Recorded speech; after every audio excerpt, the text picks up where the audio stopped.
lot of people use that. I used to use it about 15 years ago, and I recommend that everybody put it on there, on their voicemails. Why? You're putting into people's mind when they call you that you accept referrals, right? Refer, refer, refer. So now my mother answers the phone and she goes, I referred you because I'm your mama, right? So she says something funny. Well, when people say something funny, it's great. I got it because it's in here, right? Whenever they call. So things that you're trying to do is keep it short, sweet, increase that interaction so that you've got a quick 2 to 3 minute phone call. Now, can you get through 50 live phone conversations if you're talking to everybody for 45 minutes at a time? No. But if you're talking to people for 2 minutes at a time, can you get through 50 phone conversations? Absolutely. So as you continue to prospect, your conversations get shorter, your quality and quantity grows, right? You're just checking in. And I'll say that, hey, I'm just checking in. The purpose of my call today is I'm just checking in. Always have a reason, right? You don't have to say the purpose of my call, but you can say, hey, I was just checking in, or hey, I'm just letting you know, right? Control the conversation. All right, the more frequent contacts makes for shorter calls. 91% of realtors, let me try that again. 91% of clients do not use the same realtor twice. 91%. Well, why is that? Since only 18% of realtors followed up, and 86% of people could not remember their real estate agent's name, right? That leaves another 5% in there that just sucked at what they did and they didn't want to use them again, right? So keep in touch, keep in touch, keep in touch. All right, success habit number 7, real estate reviews weekly. I try not to email them when I said go and do the comps on the property. We talked about that a little bit in the beginning. I try not to email them. If someone's extremely busy, then I will email them, just so I can get in front of their face. I still use the same verbiage. If I were to list your property today, I would put it on for blah, blah, blah, if I were to sell your property today. I still use the same verbiage, but I try to get in front of them.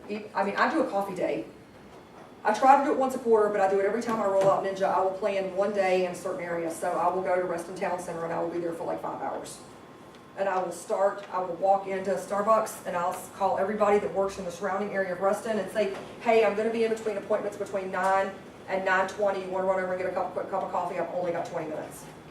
Oh, this is great. I'm going to be in Reston, probably in the Starbucks between 9:40 and 10:15. Do you want to come get a cup of coffee? I leave myself about 10 minutes in between each appointment so that I can handwrite them a thank you note for sending me, and that I can use to the bathroom, because after you've had that much coffee, water, or tea, you really need to go to the bathroom every single time.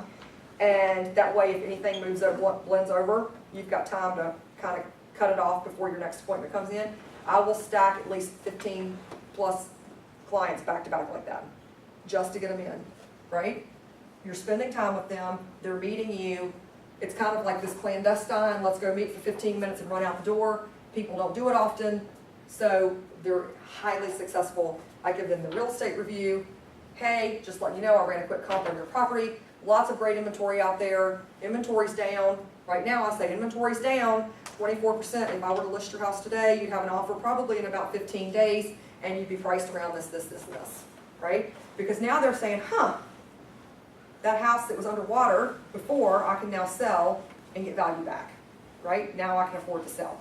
So you're helping them think through what they want to do with their investments. You're helping them think through, okay, maybe now is the time to put the house in the market, whereas it wasn't a month ago. So those are the types of things you're thinking about. All right, so success habit number 8, 50 live contacts. 50 live contacts.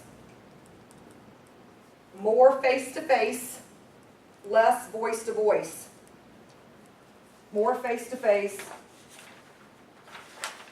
less voice-to-voice.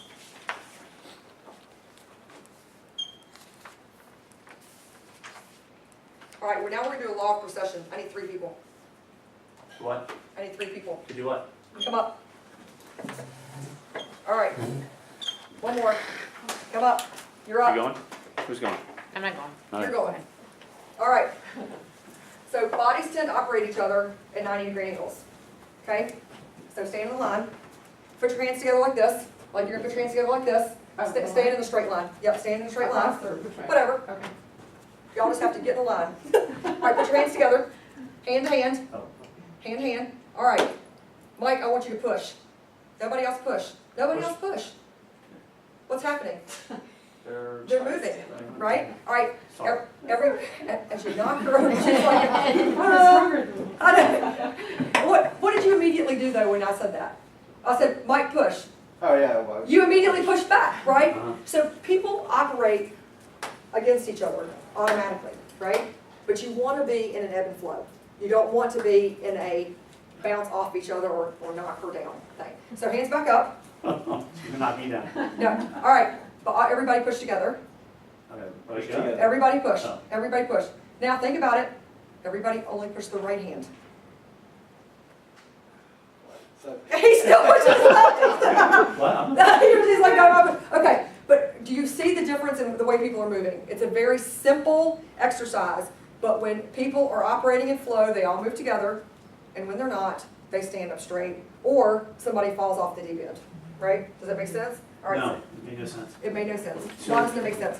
We said, when you're saying when we were, had the equal resistance, were Yes. we together or not?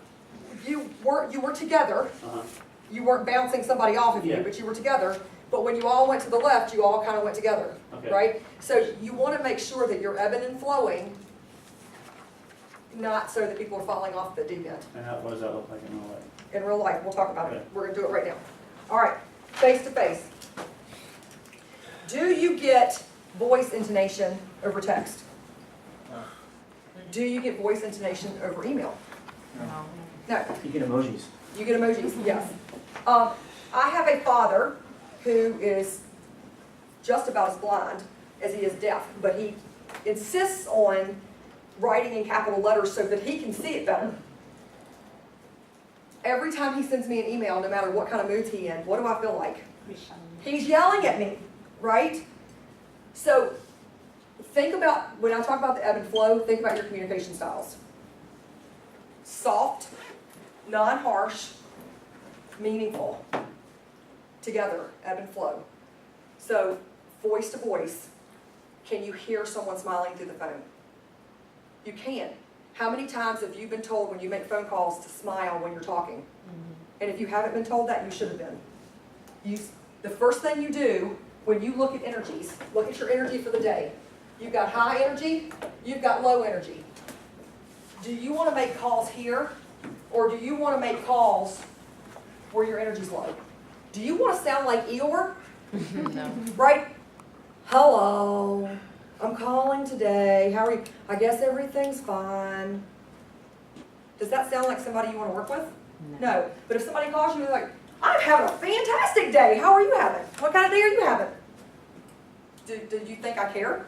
I do. I asked. How are you? Right? Think about the extremes, but it's still the way we communicate. It's not that clear cut, clearly, but it's how we communicate.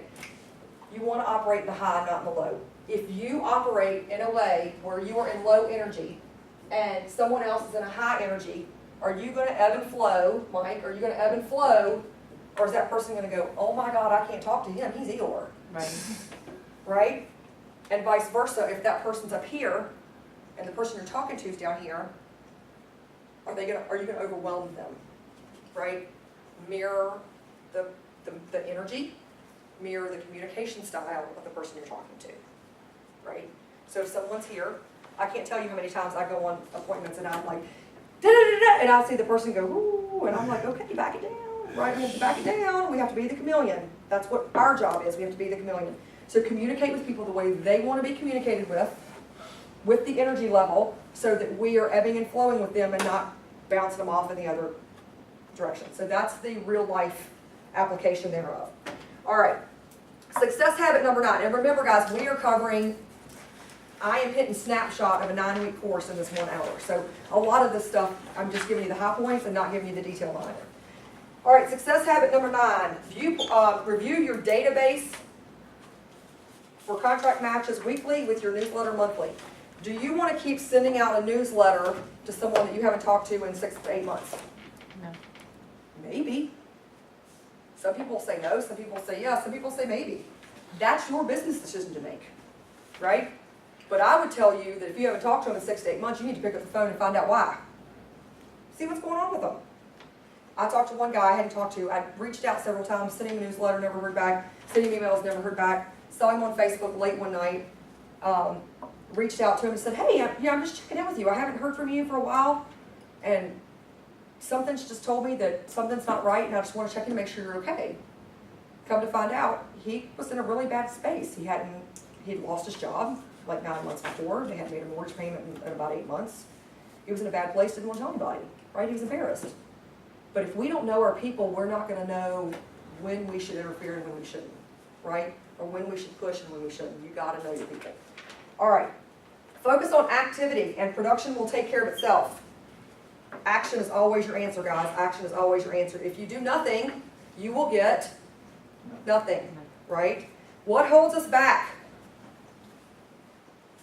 What holds us back? Fear. False evidence appearing real. False evidence appearing real. Fear. If you are afraid, you are thinking about yourself, right? You are thinking about, oh, I don't want to bother them. I don't want them to think I'm trying to sell them something, right? Who are you worried about? You. Get over that. We're worried about them. We want to know what's going on with them. If you call them with the purest intentions of checking in on them and caring about them, you are not going to bug them. They might tell you, hey, it's not a good time to talk, can I call you back? But you're not bugging them because they know you care. What is fear? Fear is the absence of love. So, now I would like to know how they did this scientific study because, quite frankly, I just don't know how you would. But the brain cannot hold love and fear at the same time. The brain can't hold both emotions. So clearly, they didn't chop up somebody's brain and whatever, but they did the electrode thing and they said the brain fires and whatever. But anyway, your brain cannot hold genuine love and genuine fear at the same time. One is always going to counteract and control the other one. So if you approach this with an aspect of love and caring and genuine concern about someone, you won't be afraid. All right, what is your mission? Your mission is to create value, right? Our mission is always to create value. If you focus on creating value, if you focus on how you are going to help someone, then you will stop worrying about bugging them. And you will stop worrying about, well, what if they don't want to talk to me right now? Or what if I interrupt dinner? Or what if I, you could what if I all day long, right? So if you focus on creating value and you focus on them and how you can help them, then your fears will go away. So the laws of reciprocity. Oh my gosh, I need caffeine. The laws of reciprocity. Give the business and receive the business. Give the business and receive the business. Stop thinking about yourself and think about others. How many people do you know that you can refer business to? Painters, home inspectors, plumbers, carpet people, lawn maintenance guys. What about other things like computer services or lawyers or, insert name here? Refer people, connect people, be an ultimate networker. When you're helping other people, you're getting the value of that as well. So you're getting and you're giving, you're giving and you're giving. All right, the on-purpose agent. The on-purpose agent. Schedule flow activities. When should you schedule your flow activities? When do we need to do the most productive thing? Morning. And what is flow? Frequency of meaningful interactions with people, right? That's our most high dollar item. We need to do it in the morning, get it out of the way. Speak with 50 live contacts a week. After you have talked with 50 people, you are going to think, who in the world did I talk to and what did I talk to them about? Well, so that you do not have an excuse not to write something down, there's a handy dandy little sheet in the back of this where you can write down your flow activities if you would like to try this for a week. Write down who you talked to, what you talked to about, and then that sets up your call for the following week, right? Because we're going to call them every week or two. We're going to pop in 8 contacts. So the 8 and 8 campaign, 8 contacts over 8 weeks with our client base, right? 8 contacts over 8 weeks. So we're going to talk about how we're going to do that. Mail something of value 3 times a month. How many people do that? 3 times a month. Awesome. How many do things 1 time a month? More than 4. Okay. Takes 45 to 90 days to see the results. Does anything happen overnight? No. If you commit to something for 30 days, what does it become? Habit. A habit. So if we commit to something for 30 days and we do it for 45 to 90 days, is it realistic to assume that we're going to receive something from it or get something out of it, right? Because it's now our habit and we're doing it more consistently. All right, I will tell you that I have an agent that I have coached every week for 2 years. Every week for 2 years, I've had him on a ninja program. He is a workhorse of, does exactly what I taught in the full ninja program, does it each and every week inside and out. He actually talks to and meets with about 115 people a week on average. He is a workhorse. If you guys want to talk to someone about how this actually plays out, talk to Paul Mandel. He does it each and every week. He meets with me every Monday for a 15-minute debrief where I give him homework and shoot him in a separate direction. And usually it's, where are you going to go on vacation because you now need to take one, right? Burnout. So when I went with him, it's more of a balance, no burnout. But you know, this shit works. That's the actual tagline for when you're actually there in Ninja. And they say, what do you think about this? And the trainers all say, this shit works. I mean, it's hilarious. So we all kind of adopted it. It does. All right, so the law of authenticity. You have to find who you are and be that person. Be genuine. If there's something that you like better than other things, then do that. If there's something that you're forcing yourself to do and you don't care about it as much and you're not being so genuine, people will be able to tell that. So try to reduce the amount. You need to be authentic to yourself and authentic to your clients. You don't have to do everything, you just have to do something. Remember at the beginning I said I'm training agnostic. I don't care what you do, just do something. That's what all of this is about, just do something. All right, so the next few pages are all of the examples that we're going to go through quickly in about 3 minutes of reasons. Because again, the biggest thing I hear is I don't know what to say or I don't have a reason to call. And if I don't have a reason to call, then I'm bugging them, right? So here's a whole set of reasons, customer service calls. Reasons to call, the Ford system, for those of you that did not write it down but looked at me every single time I said Ford like I was crazy, there it is there for you. The 5-step calling process, salutation, common ground, purpose of my call, common ground, 3 to 5 minutes max. Here is a referral form. You can call people to thank them for a referral by card, by phone. You can let them know after you've made first contact with someone. You can give them a progress report during the transaction. You can report on the conclusion and then you can send them a thank you. That is 6 different touches for whenever you have a referral given to you. Is that a nice thing to do? Yes, because why? It gives them an immediate feedback loop on them trying to help your business. If you have one and you're very communicative with them, the likelihood is they're going to come up with another one, right? You get the most referrals when you're in meaningful flow with someone. If you fall out of flow or fall out of communication with them, are they going to call you and give you a referral? Probably not. But if you're talking to them regularly, you're going to get more referrals out of them and be able to help them. So my Ford calls this week, the next page, the most valuable gift you have to offer is yourself. True or false? It's your time, right? Because once it's gone, it's gone. If you read any book this month, I would love for you to read the book called The Go-Giver. It's by Berg and Mann, B-U-R-G and M-A-N-N. It's a little green book. It'll take you 20 minutes to read. It's very metaphorically based book, so it's super easy. Literally 20 to 30 minutes to read the entire book. Fantastic book. Highly recommend it to everyone to put you in the right mindset for being authentic, being genuine, and the benefits that has. All right, so this little tracking sheet on Monday, Tuesday, Wednesday, Thursday, Friday, right? You make 10 calls a day.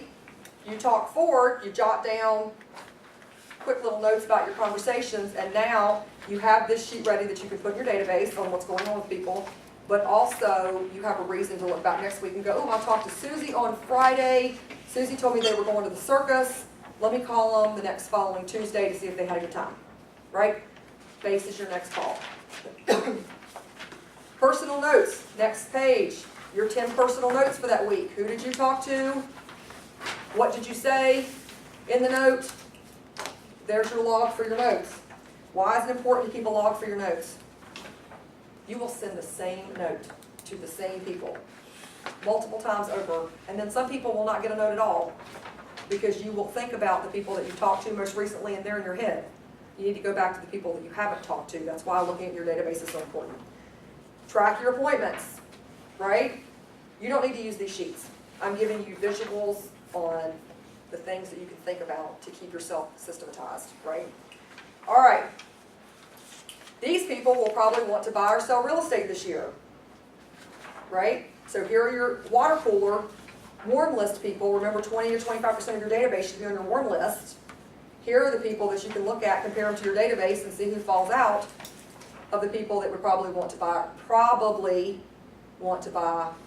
or sell real estate this year. Living below their means, children have left home, teenage children, children under 10, increased their family size, lived for 7 years or more. Company expand in the last year, they've got more money, right? If they've got more money, they're going to go to a bigger house. Company downsize, substantial inheritance, own a building lot, getting married, getting divorced, getting married and divorced, have a dream for wake-up money, have a dream to live anywhere, have a commute of over, what, an hour a day? People tend to move at an hour. An hour's people's breaking points. 15 post-closing calls, right? 2-day follow-up, 2 week, 1 month, 3 months, 6 month. These are all reasons why you can call, right? You should never, ever, ever run out of reasons to call. All right, ninja routine. This one's actually the weekly routine, and it's fun. Schedule a 1-hour planning meeting with yourself. Review with your goals, and begin with your end in mind, right? How many people do I want to call? How many notes do I want to write? Who am I talking to about what? How am I doing it? Schedule your to-do list for the week. What does the biggest part of our day consist of? Crap. Emails, thinking, clients, showing property, running around in the car.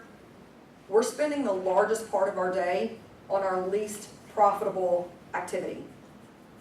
What if we flip that and spent the majority of our day working towards talking to people where we were going to make the most money?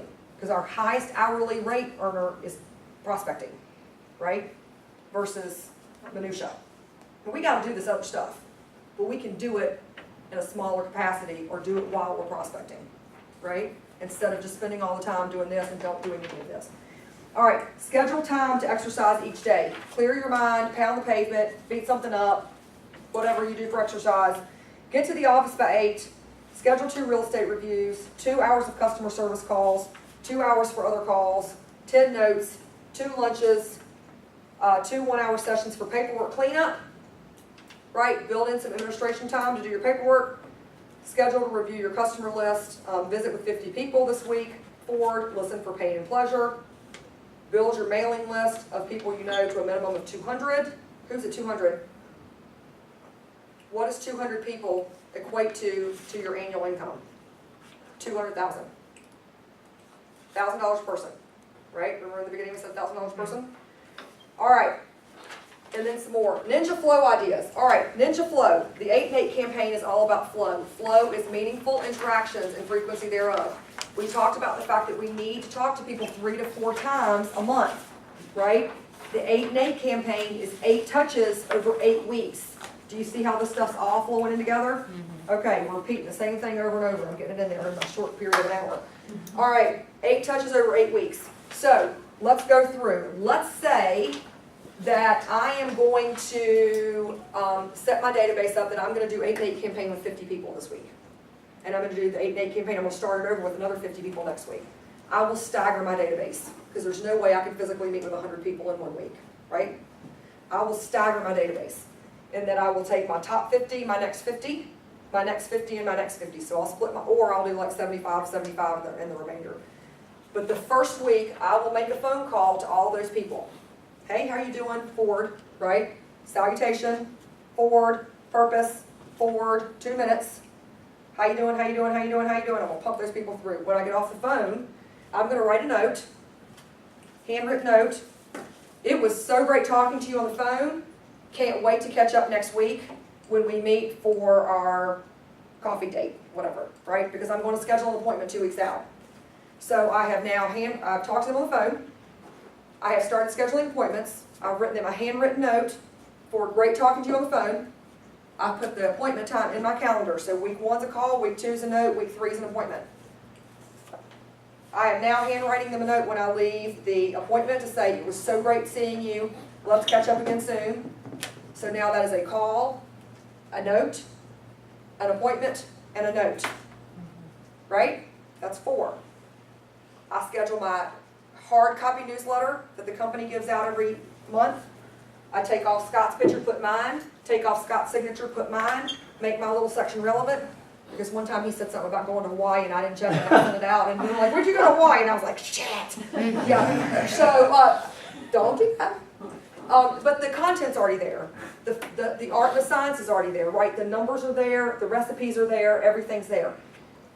Send it out the door. It takes me 15 minutes, right? Literally. I take off his stuff, put my stuff, check everything, make sure it looks good, send it to the printer. I run it, fold it, I print my labels off, I take it home, I say, kids, $10, drop them. Kids sit there and fold, stamp, fold and label, bring them in, run them through the office, kids get $10, I've got folded newsletters, it's fantastic. And child labor keeps them busy. So now, 5 touch is your newsletter, right? Great. 6 touch, which you're not going to do the same week, is your electronic newsletter. You upload all of your contacts into Rain. You want to alternate those so that if Rain goes out the 4th week, that your hard copy newsletter goes out the 2nd week. You want a couple weeks in between them.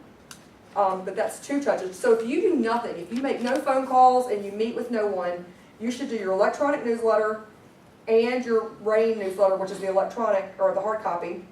Do your electronic and your hard copy on alternating weeks so that you've automatically got 2 touches a week or a month, 2 touches a month, okay, at a minimum. Now, phone calls, notes, real estate reviews, coffees, face-to-face, let's get together and have a beer, you're going to the friend's house for the barbecue, you're seeing everybody, that's gravy, right? So you can do client appreciation events. You can say, hey, I'm getting together with some friends to watch the football game, or hey, we're just meeting for happy hour and some nachos or whatever at the bar after on Thursday. The key is schedule to meet and face-to-face as many people as you can. Over 8 weeks, 8 separate times. So, can you keep that up indefinitely? No, it's extremely hard. But I will tell you that when you do this consistently and religiously, and you commit to doing it and you follow through, you will have a huge pop-up business. So, I will say to you, it will help you get disciplined in your prospecting activities, even if you scale it back. So I have, for myself, I have my pop-up business routine, and then I have my maintenance routine. So my pop-up business routine is exactly what I just told you guys. I send out the newsletter that's the hard copy. I call my clients. I send a handwritten notes that's good talking to them. I schedule a time for us to review, either have coffee or review the real estate. I send them a handwritten note saying thank you, good seeing you. They're now getting the electronic newsletter, and then I only have 2 more touches that I've got to find something to do, and I will do some item of value, especially around the holidays. I'll go pick up 25 pies at Costco and deliver them, or I'll do something, right? And I usually do that twice a year as like a big pot pie. I'll do like a couple times a year, I'll do a big pot pie on my database. That's my 8-8 campaign. My maintenance campaign is electronic newsletter, hard copy newsletter, and a phone call, text, or note to my clients for that 3rd contact a month, and I do it each and every month. There is no reason why my clients don't hear from me. Now, does that mean that someone sells and that I get them every time? No, that doesn't mean that. Because on that maintenance routine, you're reminding them who you are, but you don't have any meaningful interaction of flow. There's no back and forth. There's interaction, it's just not meaningful, and it's not back and forth. Right? You want that face-to-face. You want to be with them. You want to laugh. You want to break bread. You want to share stories of what's going on. And that's where the meaningful interaction comes back and forth. Does that make sense? Okay. All right. So, some ideas. Oh, and remember the art and science. They need to be mixed.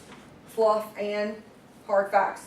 So for art, personal notes with articles, giveaways, tickets, calendars, notepads. I do that too. I get a bunch of Nats tickets and give them away to clients.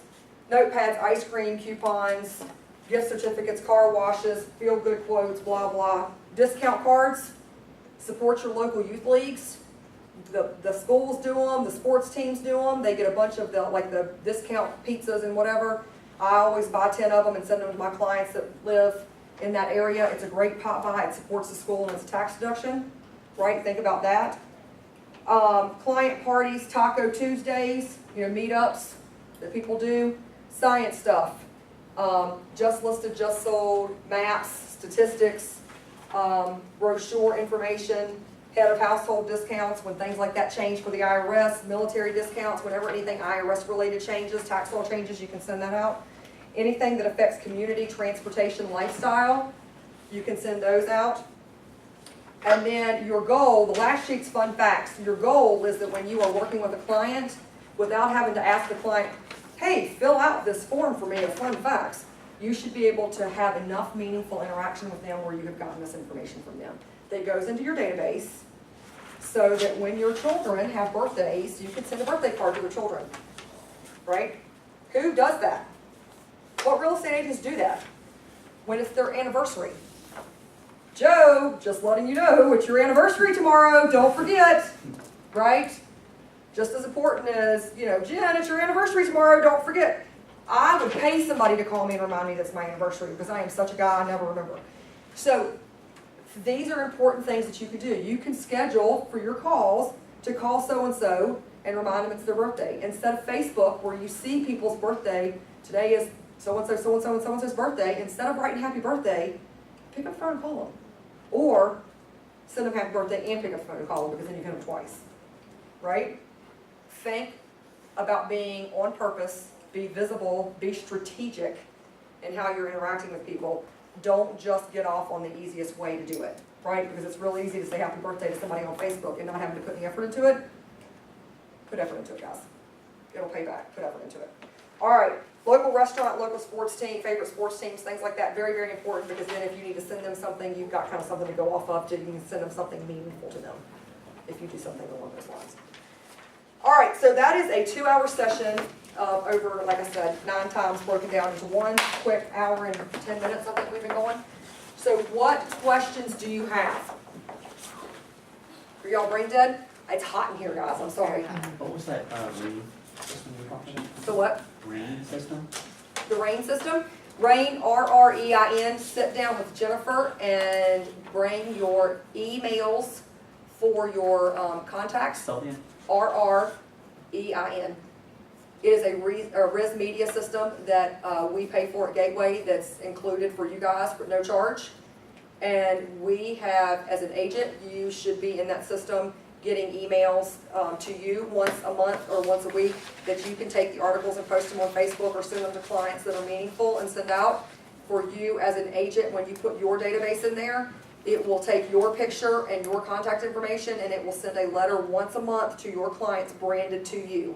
Your face, your contact information, it looks like you sent it, you don't have to touch it. Once you upload the emails, it's in there and you don't ever have to do anything again. Awesome. Is that gonna change when we get the websites? No, it'll still be there. Now, we may utilize a different system to do that. And in fact, we may even do 2 different ones. And if we do, then that would be 3 touches that would go out.